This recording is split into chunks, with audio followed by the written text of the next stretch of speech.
আসসালামু আলাইকুম, কেমন আছেন সবাই? আশা করি সবাই ভালো আছেন। সিম্পল কুকিং বাই আশাতে সবাইকে স্বাগত জানাচ্ছি। আজকে আমি আপনাদের মাঝে শেয়ার করব কিভাবে পারফেক্টলি রাইস কুকারে ঝরঝরে সাদা পোলাও তৈরি করা যায় সেই রেসিপি। চলুন এবার মূল রেসিপিতে যাওয়া যাক।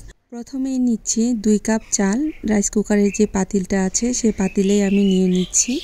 তারপর ভালো করে কষলিয়ে ধুয়ে নিব 3-4 বার। ভালো করে কষলিয়ে ধুয়ে নিতে হবে 3-4 বার।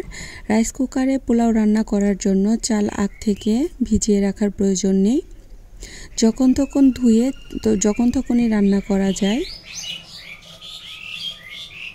তারপর এখানে অ্যাড করে দিব মাঝারি সাইজের 3টি পেঁয়াজ কুচি। তারপর এখানে 2টি কাঁচামরিচ মাঝখান দিয়ে কেটে অ্যাড করে দিব।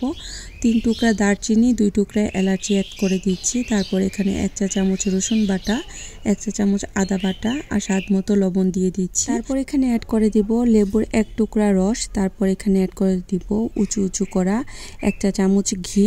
তারপর ভালো করে মাখিয়ে নেব। এটা হাতে মাখা পোলাও বলা যেতে পারে। খুবই সুস্বাদু হয়, খুবই সিম্পলভাবে ঝটপট তৈরি করা যায়। ভিডিওর এ পর্যন্ত এসে যারা একটি লাইক দিতে ভুলে গিয়েছেন, অনুরোধ রইল একটি লাইক দিয়ে সম্পূর্ণ ভিডিওটি কন্টিনিউ করার জন্য। ভালো করে মাখিয়ে নেওয়ার পর এখানে অ্যাড করে দিব পানি। এখানে নর্মালি আমরা ডাবল পানিটা ব্যবহার করি, কিন্তু রাইস কুকারে রান্নার ক্ষেত্রে এখানে আমি 2 কাপ চালে 3 কাপ পানি ব্যবহার করেছি। নর্মালি আমরা 4 কাপ পানি ব্যবহার করি। তারপর কুকারে বসিয়ে দেব। তারপর সুইচের মধ্যে টাচ করে ওয়ার্ম মোড থেকে কুক মোডের মধ্যে এনে দিব। যখন পারফেক্টলি পোলাওটা হয়ে যাবে তখন কিন্তু ওয়ার্ম মোডে আবারও লাইটটা জ্বলে উঠবে। তারপর 10 মিনিট পর ঢাকনা তুলে ভালো করে নেড়ে চেড়ে দিব। দেখুন আমার পোলাও কিন্তু পারফেক্টলি তৈরি হয়ে গিয়েছে।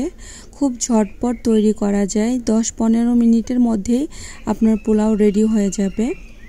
আজকের রেসিপিটা নতুন আপুদের জন্য, যারা নতুন রান্না শিখছেন তাদের জন্য আজকের এই রেসিপি।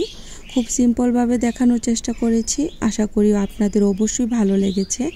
আজকে এ পর্যন্ত।